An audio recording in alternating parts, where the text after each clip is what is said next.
Good evening and welcome on in for the overnight edition of From Day One. Art Bell, Jay Weidner, and Stanton Friendman are here to take us through the overnight as we rock through Dominion.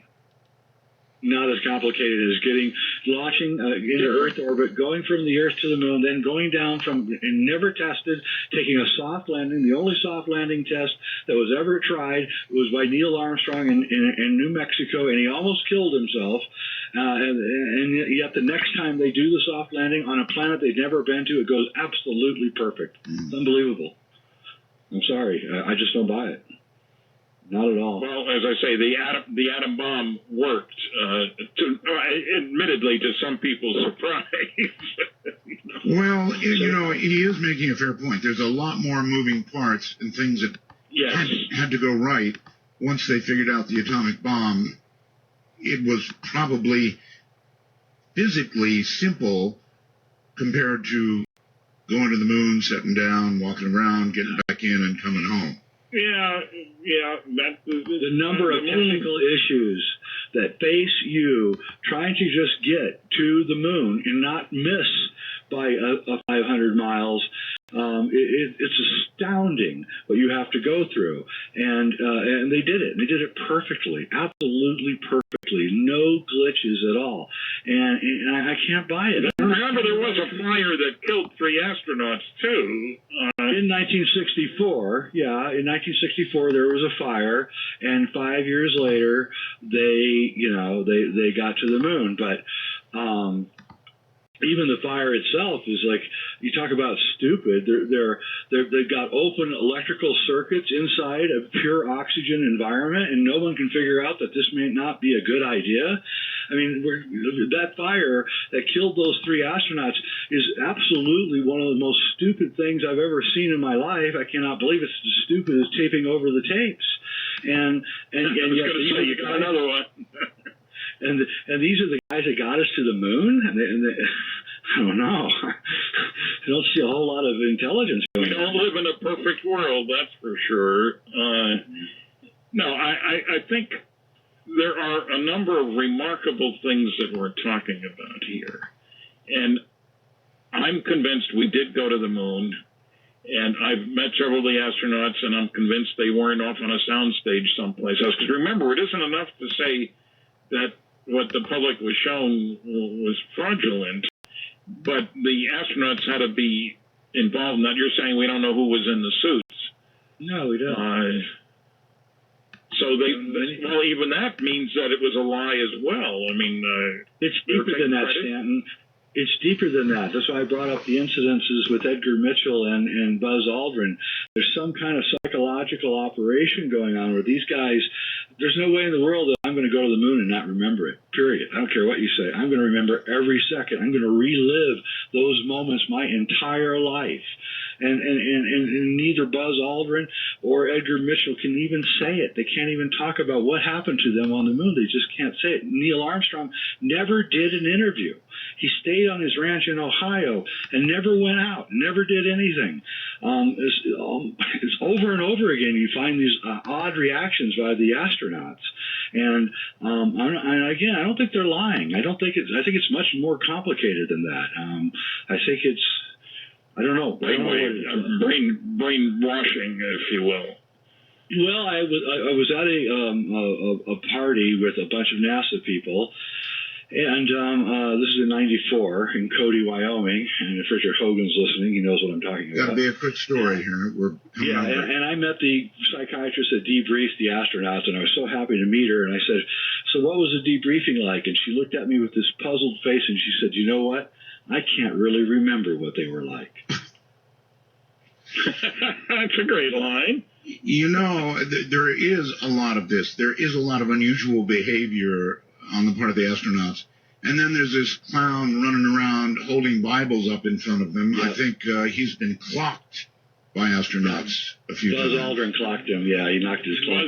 Buzz did, yes. All right, you two. Buzz got quite a temper, so you don't want to... Hold tight, you two. We'll come back and we'll start to take questions from listeners, okay? Yeah. I need another yup. Stanton, that all right? Yes. Okay. Okay. All right. See ya. and we'll return in just a moment.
Initiate a dialogue sequence with Art Bell. Please coordinate your phalanges and call 1-952-225-5278. That's 1-952. Call Art. Well, okay. There it is. That's the public number. Let me read it to you again. We're going to open up the lines now. We have two very distinguished people here. Stanton Friedman, a nuclear physicist, and Jay Weidner. Actually, anything you want to ask is fair game. Obviously, we've been concentrating on the moonshots. What an amazing story that is, huh? If you want to call in by Skype, we are in North America, MITD 51. Just put that in, MITD 51. You can call us. Outside the U.S., anywhere else in the world, you can call us at MITD 55. MITD, that's midnight in the desert. Gentlemen, we're back on again. There is just one thing before we begin taking the calls that I want to ask about, and this goes to you, Jay. You think that NASA has found out something about our sun. Now, that's something that I would think Stanton would be familiar with. He deals with things nuclear. It's nothing but a big nuclear fission reaction, I believe. So what fusion, I'm sorry. So what is it that we found out? Well, this is actually how I got started on my whole journey. Years ago, I discovered a monument in the south of France, which I proceeded to decipher, which is actually in my first two books. And it appears to be about a 400-year-old monument in which a secret society or some group of men has inscribed a series of symbols, which no doubt, after you see my interpretation, say that there was a gigantic CME, or coronal mass ejection, at some point in the past, which killed a lot of people. And they're warning about it in the future. And in fact, it's a I believe it's a group of Freemasons, and that this may be one of the tenets of Freemasonry is to keep this memory of this outburst from the sun alive, and also pass it down into the people of the future. And when my first book came out in 1999, I was actually criticized by NASA for being a fearmonger, and I actually got in some debates with NASA. And then about 2004. All of a sudden, NASA changed their mind, and they began warning that there was this chance it could be thrown into the 6th century BC, in the flash of an instant by a coronal mass ejection, frying everything up, which I had not really talked about. I was talking about the human part of it. And so now NASA's in full tilt boogie about coronal mass ejections and protecting nuclear power plants, because if they get fried, the radiation is going to go crazy, and which I'm gratified to hear and see. But at the same time, I think it's really a really big concern that we should have, and we're not doing enough to protect ourselves from this. It's going to happen. It happened in 1859, and it's going to happen again. And we're a wired society, and we're going to pay deeply when this happens. And I think we should take care of it. All right. Here's somebody I think might agree with you from Cleveland, Ohio. Something about Freemasons. Hello? Yes. Hi. Hi. I've heard various thoughts and conspiracy about Freemason being involved with the Buzz Aldrin thing and the flag being brought to the moon. I wonder what your guest thought about that. Well, I don't know of any connection between Buzz and Freemasons. I've met Buzz, but I don't know whether there's a Freemason attribute or connection at all. Do you, Jay? Well, actually, yeah. Again, this is Buzz's words, not mine. Buzz has admitted that he performed a Freemasonic operation when he was on the moon. Now, I don't believe he went to the moon, so I don't believe the story, but why would he be performing a Freemasonic operation if he wasn't already a Freemason? Why is he saying this? I'm just telling you, this is widely reported. It's not some speculation or something. Yeah, I'm a Freemason, and I'm so thankful for you guys' thoughts on that. Thank you. Right, thank you very much for the call. And let's go to Jason on Skype. Hello. Hello, Art. So I had a question about how the flags in the disturbance on the moon got there if we never landed there, and the fact that several countries also tracked the Apollo missions via radar to the moon. So if we never went, how would they be able to track that? And India's probe, China's probe, and Japan's probe all spotted the disturbance on the moon. So I never said we didn't go to the moon. I said that we didn't. What we were shown is fake. Right. So there's a big difference. All right. Yeah. All right. I don't think we're going to get a big argument on that. There should be an argument, though, about whether we went to the moon as you suggest we did, Jay, or whether we went to the moon as we were told we went to the moon. I mean, were we lied to? Stanton, do you think we were lied to about all that? I mean, about the whole damn thing. I don't think we had a different. No, I guess the simplest answer is no. Okay, I don't think we went there in a fancy electromagnetic propulsion system or an unspoken about system. Right. There's several different questions here. I do think we went there. I don't think the astronauts worked on a soundstage somewhere somebody impersonating astronauts, which makes it sound even worse, I guess. But it does. So there's a whole gray area here, if you'll pardon the expression. Okay. Speaking of gray, Stanton, I'd like to point something out. I'm glad you brought that up. When the Chinese sent the jade rabbit, to the moon a year ago or whatever, they took pictures of the moon's surface. You agree that's probably true, right? But the surface of the moon is brown in those pictures, not slate gray like it is in all the Apollo photographs. And I haven't heard anybody explain why is there such a huge difference in the color of the moon between the two operations, especially when you consider that the astronauts were shooting ectochrome, which is far superior to digital. So, I don't know. I'm glad to hear you say that last thing. I get people telling me we live in a digital world and everything's more advanced than it was before, and I say, hey, no. I used to use slides. They got better resolution than my PowerPoint does.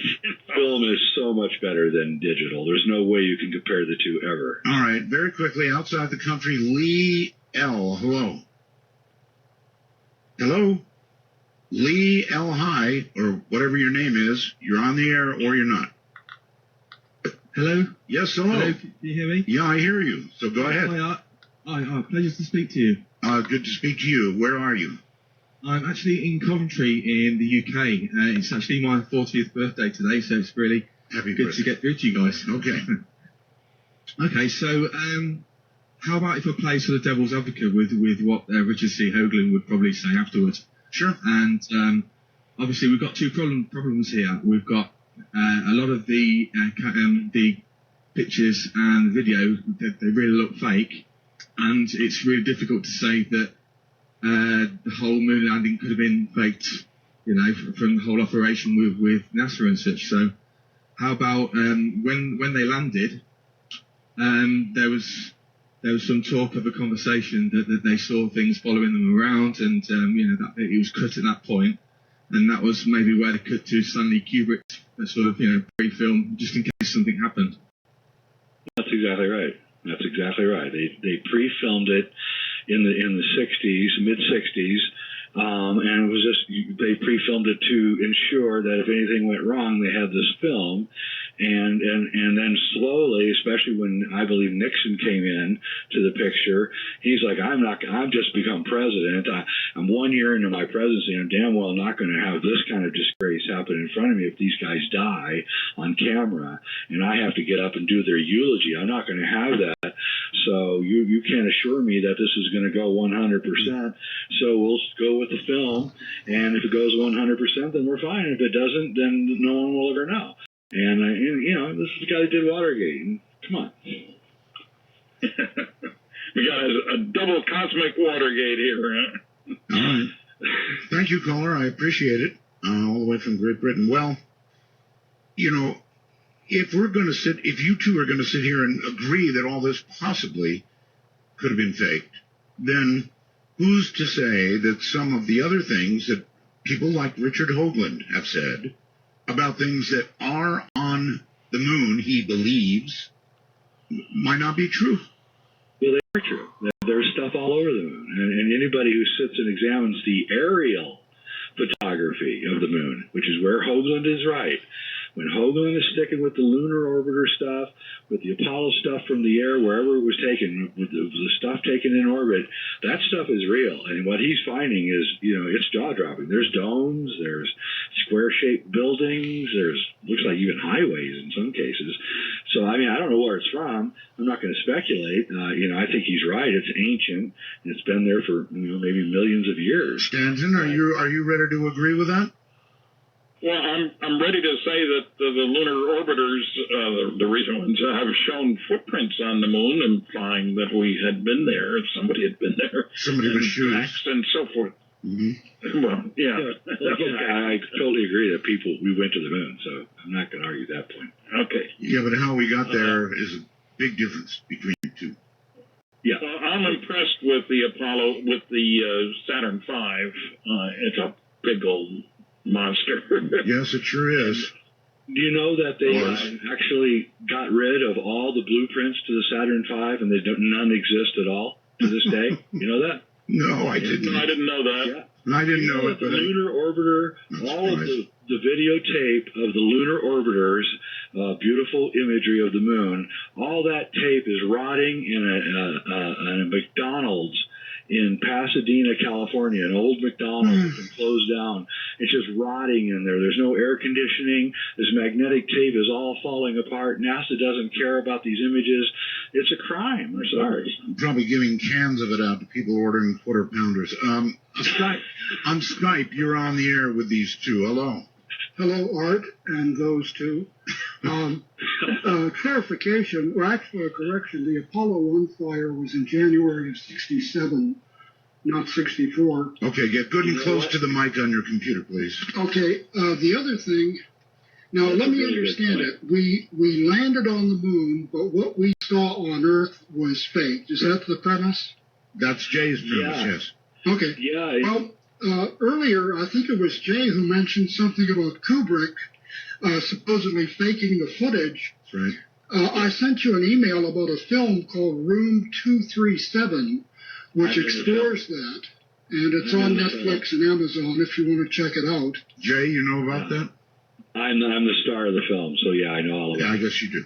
Okay, well, check that out, Art. I think you'll be kind of fascinated by the questions that it raises and also the explanations that it offers. All right. That's my 3 cents worth for tonight. Yeah. All right, thank you. He's got a great point because we never touched on it, and I don't think we should on this show, but maybe some other show. But in 237, what they do is they cover all of these people's opinions of the movie The Shining. And my opinion of the movie The Shining, which I believe it closes the case, is that every time that Stanley Kubrick deviates from the Stephen King book, he's telling you the story about him having to fake the Apollo moon landings. And I have the case I make is deadly. And even Christiana Kubrick wrote me and told me how impressed she was by my case. So there you go. All right. What did Vivian say?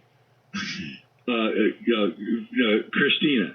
Vivian, I don't know. Vivian won't talk to me, and Vivian, Vivian is a Scientologist living in Texas, and she won't talk to me. This is Stanley Kubrick's daughter, and she won't talk to me.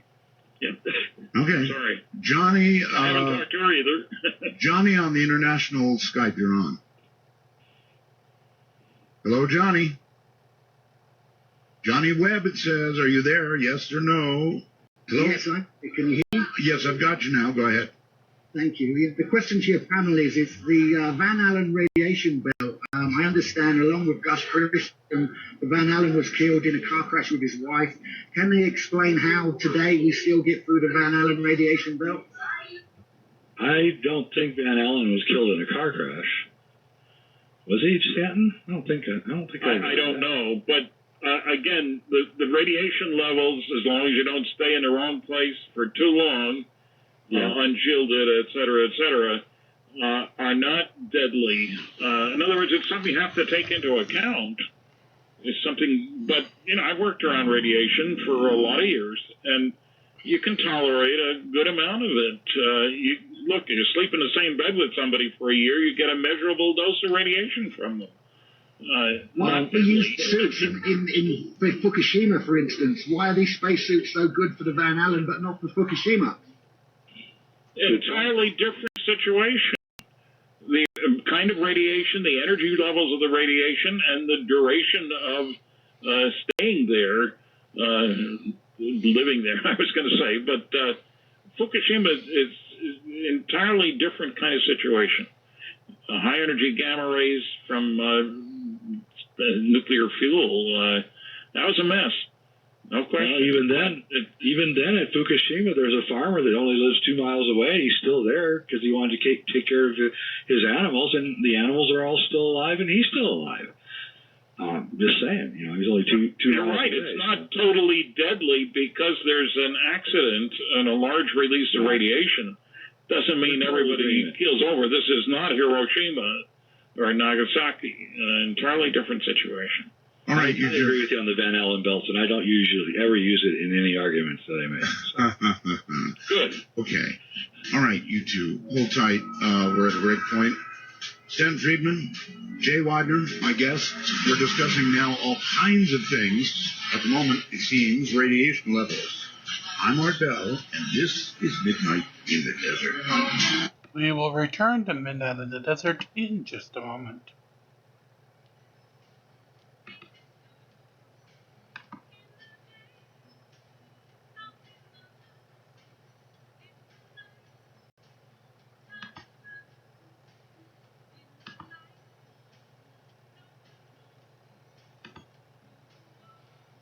Rocking through the overnight in Dominion.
Gets set in the dark, stays in the dark.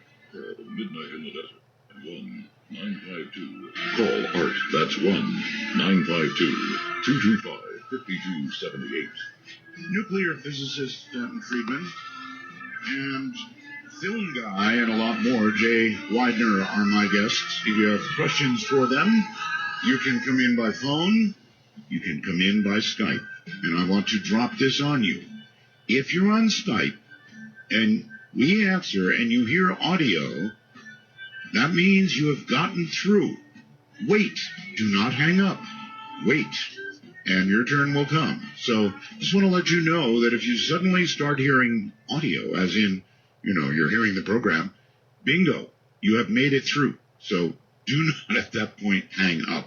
All right, back to our two distinguished guests. And I'm going to say you've both done a very, very good job this night. I've got a call for you from, I think, all the way on the other side of the world in Bangkok. Hello. One. Hello. Hello, this is Charlie in Bangkok, and I've got a delay on one of the signals. That's quite all right, Charlie. Proceed. I'm with you, real quickly. Two comments. Gus Grissom, the Lemon Man, was murdered.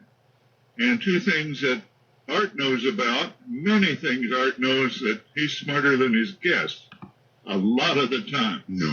He keeps asking, why do the astronauts who went to the moon keep saying they have no memories? Last thing, question. Are you two gentlemen exasperated with people who will not just build a door the same size as the ship, put on the suit, and try to get through it? All right, one at a time. You want to answer? Yeah, well, I've actually asked myself that question. The problem is that you can't find a suit.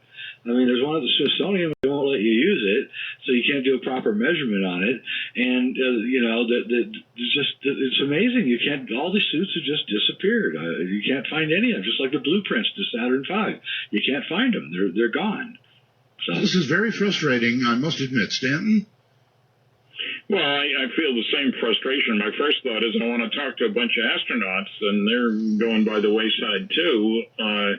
And where do you get a straight answer? And it's hard to tell.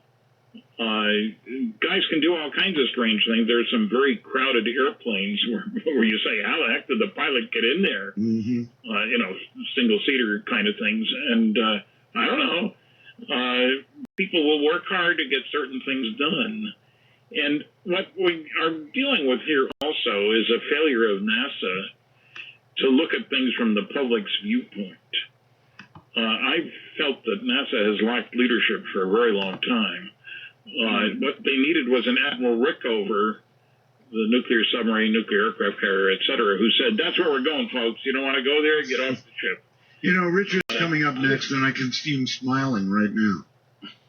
I would like to address that, actually, what he just brought up. Go ahead. James Oberg was incensed by the 2004 documentary on Fox called We Never Went to the Moon. He was totally incensed. I think you guys know who James Oberg is. He's a science writer, really good science writer. And huge man, too, by the way, like 6'8". But yes, he went to NASA and he got a $25,000 advance to write a book proving that they went to the moon.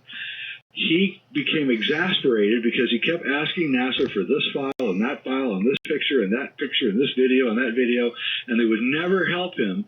Finally, he returned the advance and gave up writing the book. Not because he didn't want to write the book, but because NASA wouldn't cooperate with him. Think about that. I'm not surprised. As I say, I worked on the space program, and everybody I worked with thought we'd have a base on the moon before the end of the last century. Boy, no kidding. And it sure as heck hasn't happened. And so that's what I mean by leadership, guts, if you want to put it that way. All right. Well, Jacob. Hold on, guys. We're in calls. Jacob on Skype. You're on the air. Good evening. I had a question for Jay.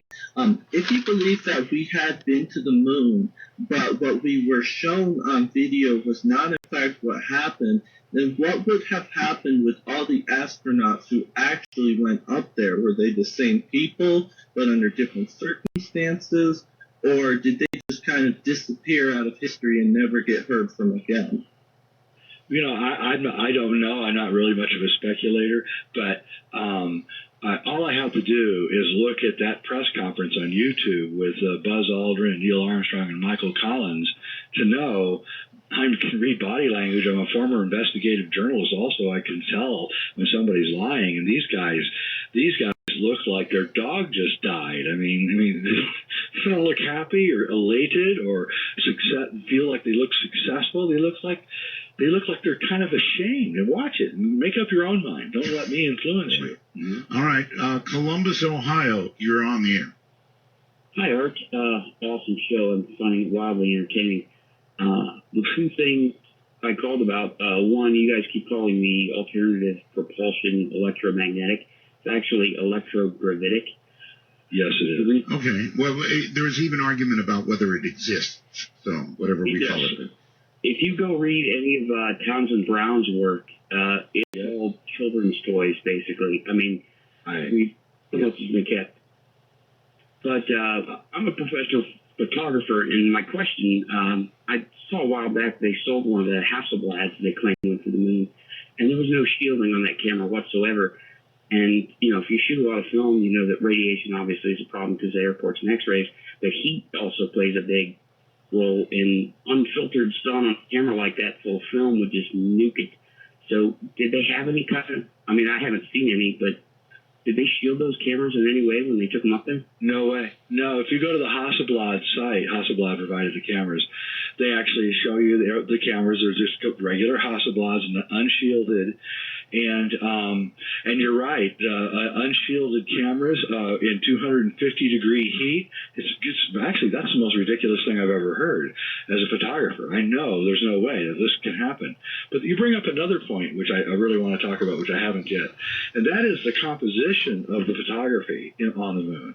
Now, the astronauts had the camera on their chest. They could not look through the viewfinder. They were just clicking away. But if you look, and I've been to Houston and I've gone through the entire photo archives of NASA's Apollo missions, and you look, and it's one stunning photograph after another. It's just, and then you think about, Stanley Kubrick got hired by Look magazine to be their top photographer when he was 19 years old. And you look at these photographs, and there's no way. These are amateur shots by guys who aren't looking through the lens. These are carefully composed and lit shots. And as a photographer, they're just very well done. That's all I can say.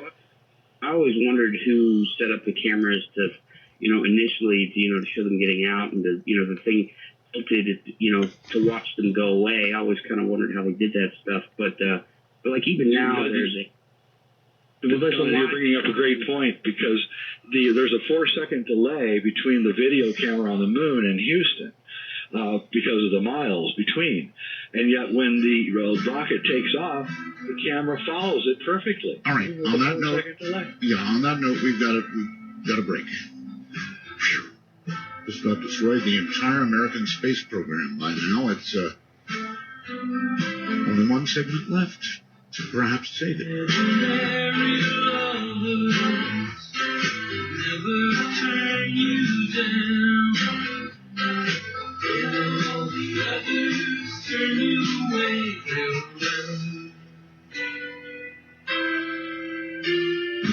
It's my private pleasure, midnight fantasy. For Dark Matter News, I'm Leo Ashcraft. A drone dropped a package of drugs into a prison yard while inmates were outside, sparking a fight. It contained almost 1/4 ounce of heroin, over 2 ounces of marijuana, and more than 5 ounces of tobacco. Smith said there had been instances of drones breaching security, and the agency is taking steps to increase awareness and improve drone detection. Video footage showed the drone over recreation yards immediately before a fight began. An investigation determined the drone dropped a package intended for an inmate on the North Recreation Yard, and it was then thrown over a fence to the South Recreation Yard. Last year, the Mansfield Post of the Ohio Highway Patrol increased efforts to watch and catch criminals who throw contraband over prison fences. Picture Oklahoma.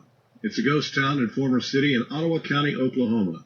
Formerly a major national center of lead and zinc mining at the heart of the Tri-State Mining District. Over a century of unrestricted subsurface excavation dangerously undermined most of Pitcherstown buildings and left giant piles of toxic metal-contaminated mine tailings heaped throughout the area. The discovery of the cave-in risks, groundwater contamination, and health effects associated with the chat piles and subsurface shafts, particularly an alarming 1996 study which showed lead poisoning in 34% of the children in Pitcher. This eventually prompted a mandatory evacuation and buyout of the entire township by the state of Oklahoma and the incorporation of the town, along with the similarly contaminated satellite towns of Treese and Cardin. An F4 tornado, which destroyed or damaged 150 homes in May 2008, accelerated the exodus. The town ceased official operations on September 1st, 2009.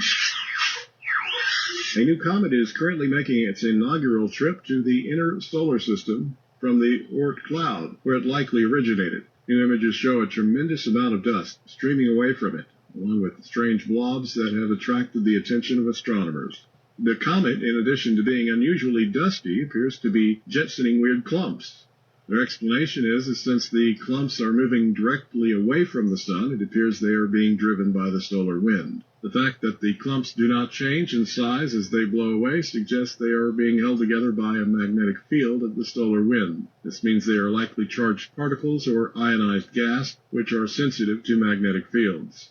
Likely candidates are ionized potassium and sodium that have been roasted out of the rocks on the comet as it passes close to the sun. Another possibility is the clumps are dust in the process of exploding. If true, this could explain why comet tails have lines that make them appear as if they're combed. Surgeons in Manchester have performed the first bionic eye implant in a patient with the most common cause of sight loss in the developed world. Ray Flynn, age 80, has dry age-related macular degeneration, which has led to the total loss of his central vision. He is using a retinal implant, which converts video images from a miniature video camera worn on his glasses. He can now make out the direction of white lines on a computer screen using the retinal implant. Mr. Flynn said he was delighted with the implant and hoped in time it would improve his vision sufficiently to help him with day-to-day tasks like gardening and shopping. The images from his glasses are converted into electrical pulses and transmitted wirelessly to an array of electrodes attached to the retina. The electrodes stimulate the retina's remaining cells, which send the information to the brain. In a test 2 weeks after surgery, Mr. Flynn was able to detect the pattern of horizontal, vertical, and diagonal lines on a computer screen using the implant, with his eyelids closed. Macular degeneration can be a devastating condition, and many people are now affected as we live longer. These are early trials, but in time, this research may lead to a really useful device for people who lose their central vision. I'm Leo Ashcraft for Dark Matter News.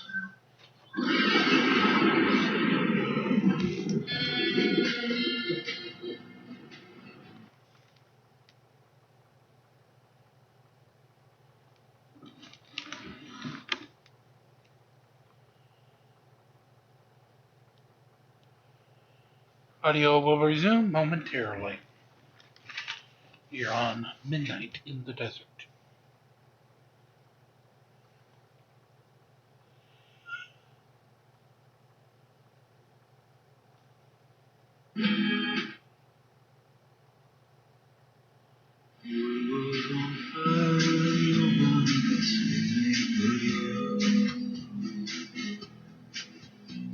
Strange world designed to make foolish people. I've never dreamed that I'd meet somebody like you. Wanna take a ride? Your conductor, Art Bell, will punch your ticket when you call 1-952-CALL-ART. That's 1-952-225-5278. You're on a ride, all right. I have these wormhole messages, and Jay, somebody named Lone Boy, says, what Jay said about not being able to find the Saturn V blueprints just simply isn't true. They're in Huntsville, Alabama. Oh, really? That's what he says. I went there and I asked, and they wouldn't give them to me or show me copies. So. Okay, that doesn't mean they don't exist, does it? Well, I guess it could mean that. Not sure. I know this. Bill Wood, the rocket scientist, told me that a guy was told he was working at NASA and he was told to destroy all the blueprints for the Saturn V, and he was really upset by the order. And he did destroy all of the blueprints of the Saturn V but one. and he kept it, and he took it home with him to keep it. And about 2 weeks later, he got a knock at the door, and it was the FBI telling him to give up that set of blueprints. Good Lord. Yeah. As I mentioned, we pretty well destroyed the space program tonight. Well, but think about it, Stanton. The Russians are launching our guys into space. We don't even have a launch pad. I am very well aware of that, and it bothers the heck out of me. Me too. I'm sick. Let me give you another example. I worked on nuclear rockets, and people think, oh, that's science fiction stuff. Well, Westinghouse Astronuclear Lab, Aerojet General, and Los Alamos each operated a fission nuclear rocket reactor propulsion system on the ground back in the 60s, mind you. The Los Alamos one operated at a power level of 4,000 megawatts. That's twice the power of Hoover Dam, incidentally. And we had a great test. It was my high point in my career, and they canceled the damn program. In other words, did they take it dark? Or did they take it dark? Yeah, that's what I'm contending. I don't know. Well, I'm contending that they're taking.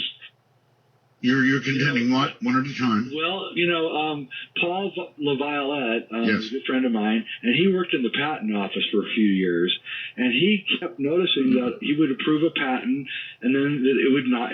People above him would stop it, and then he would notice that the patent would go dark. And I'm contending to you that every time one of these inventions comes up, it makes a brief flurry in the news, and then it goes dark. Everything seems to be happening like this, and I'm contending to you that that's exactly what's going on. They're going dark, and they're contributing to this overall mission of creating this kind of breakaway civilization, as Richard Dolan puts it, where they're 60, 70 years ahead of us, and that means a lot. Think about technology 70 years ago and now, and there were no transistors, no computers, and so if they are that far ahead, and the reports I get from my insiders is that this is the correct view, that they are that far ahead and that they're really advanced, and they have all sorts of incredible gizmos that, including a box the size of a shoebox that apparently can create energy out of nothing and run huge machines, and they have all free energy, and they have all these things, and they're hiding it, and I think it's time for this stuff to be released. I think the Earth, we don't need any more Fukushimas. We don't need any more oil burning. We can, if they really have this technology, I think we have to really start kind of forcing the issue. And that's one of the reasons I'm doing this whole thing about the moon and Stanley Kubrick, is I'm trying to get these issues forced out into the open, because my insiders tell me they have amazing technology. All right, we're supposed to be at the phones. Kokomo, Indiana, hello. Hi, this is Steve from Indiana. Yes. And Art, it's a pleasure talking to you. And Mr. Friedman, I followed your career for years, and I'm entitled to agree with you. And the reason I say that is, how would you explain, if we had such advanced technology at the time and we were using it, how would you explain the Apollo 13 that Tom Hanks brought to light? What do I have to explain? You got some smart astronauts doing clever things.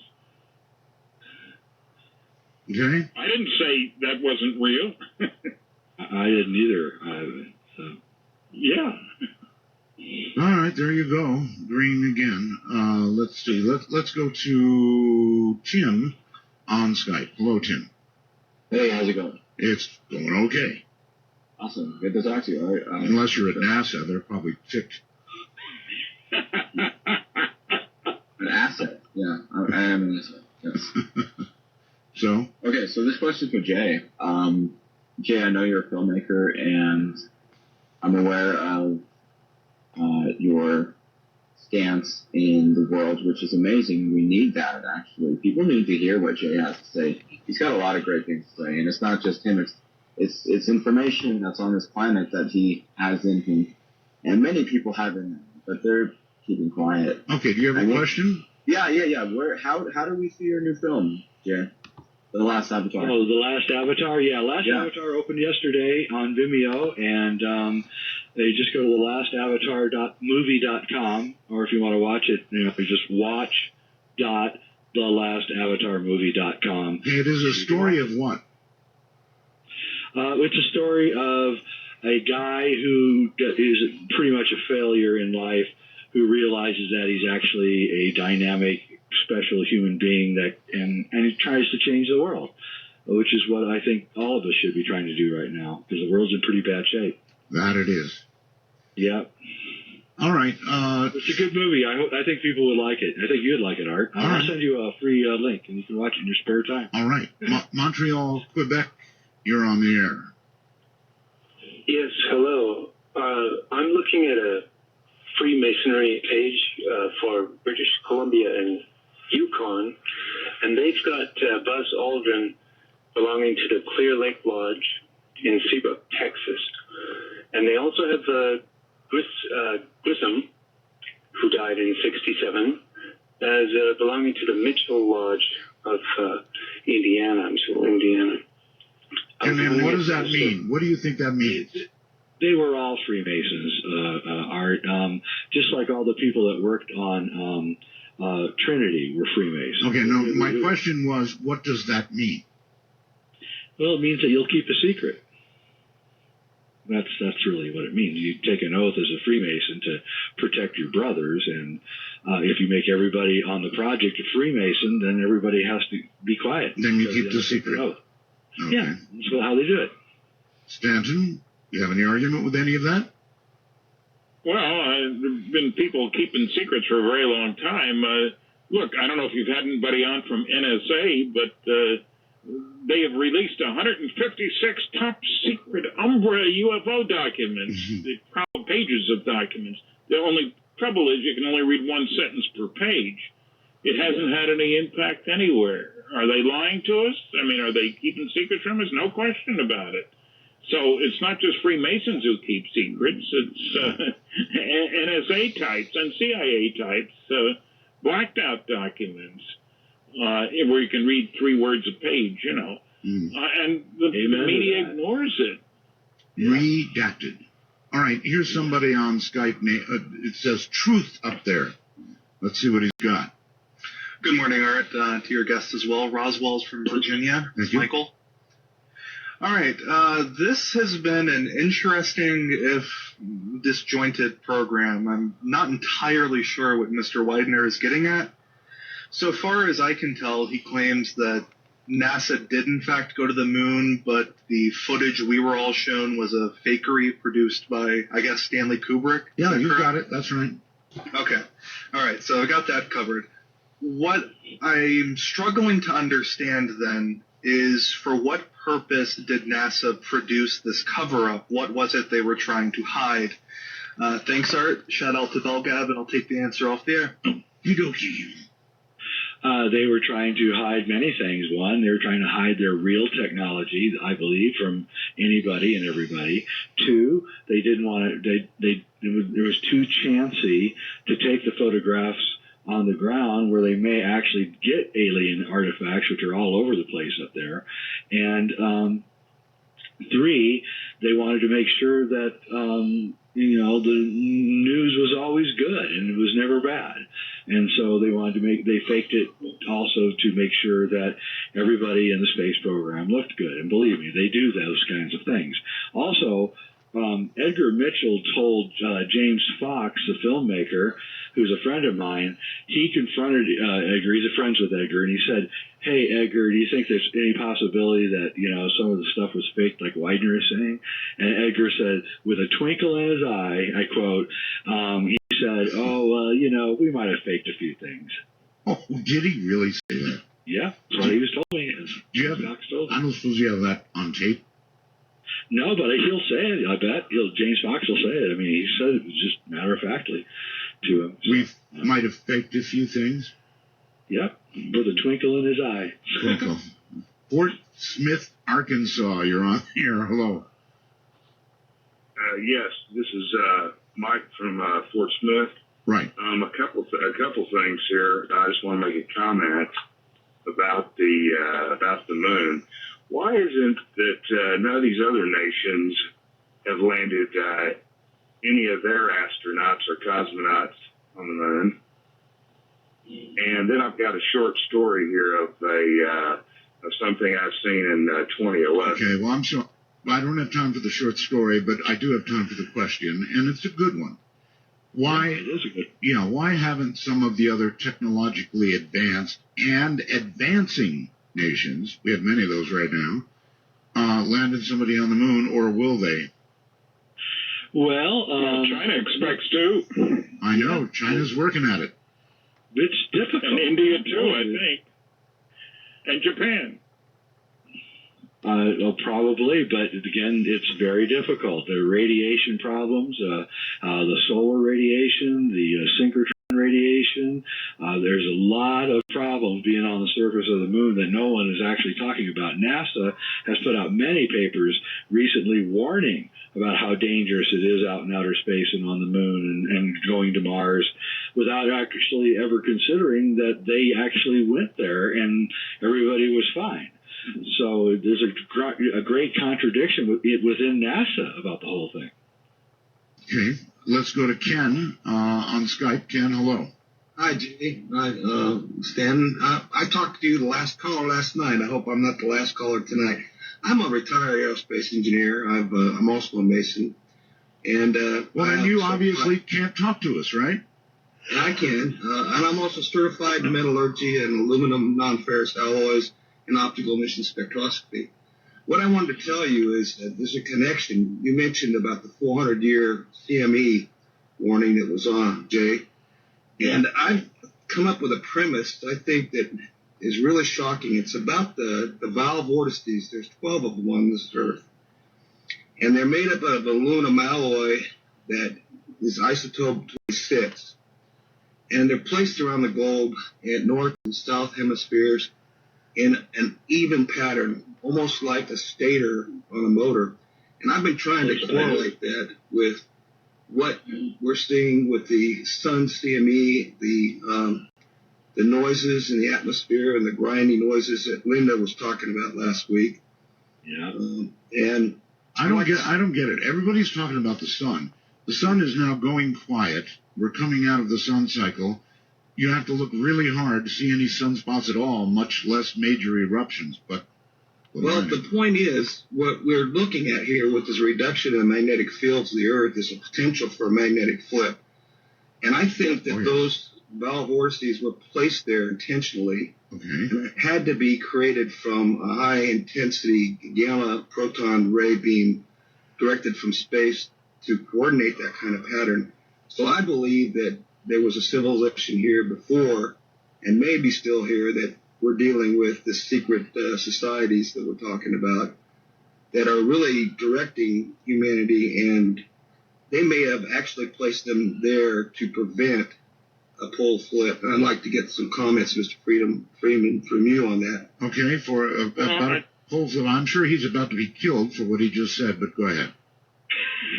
I worry about things like that, like CMEs and so forth, and also the fact that we've had a planet here for over 4 billion years, and our recorded history is really very short, and I don't see that we're any smarter than the Greeks were. We know some things they didn't know, but no more intelligent. Greek literature is not children's literature, for example. So I think we are living in a world in which we are quite ignorant about the past. And I think there may very well have been advanced civilizations here. Now, we may be somebody's colony, too. It's a penal colony. They dumped all the bad boys and girls here, and that's why we're so nasty to each other. I can't find another good reason for us to be so nasty. So I think we've got a lot to learn. And, many of the things that we accept today were rejected for a long time, not because they were wrong, but because people thought, well, I'm so smart, if that were true, I would know about it, and I don't. Kathleen Marden and I did a book on Science Was Wrong, 14 chapters, each one stimulated by some smart guy saying something stupid, like man will never fly, said a great astronomer. That was 2 months before the Wright brothers' first flight. The English astronomer Royal said space travel is utter bilge. A year before Sputnik. The vaccination would never do anything about smallpox. You know, there are a whole bunch of these. The original title was supposed to be, It's Impossible, Isn't It? Well, tonight's show has been more like Man Didn't Fly. Well, not really, because I'm saying that they did. I know. Yeah. I know. Yeah. It's just, I don't know, it's very frustrating because you two have agreed at least to the point that I'm a little depressed. Not depressed that you agree, depressed what it means. With what it means, you know, it means they lie to us. Well, they do lie. Wouldn't be the first time. Yeah. Hey, look at the Air Force report on Roswell.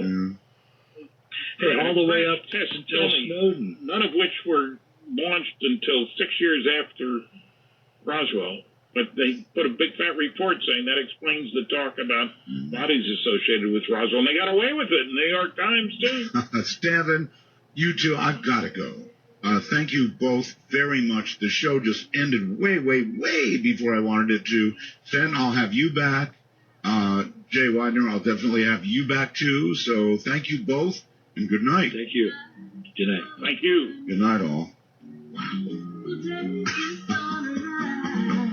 You know, when you do a program like this, you never know what to expect. And trust me when I tell you, I didn't expect any of this.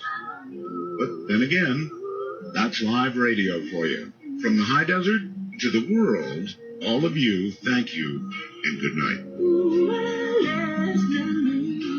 And that was Art Bell's Midnight in the Desert for August 4th, 2015 with Jay Weidner and Stanton Friedman. That will bring us to an end as well. Please make sure you do like, share, and subscribe. Be kind to one another. And release the Krakens as we march along, as always, here from day one. Have a great night. Enjoy your good night's rest, and we'll see you tomorrow.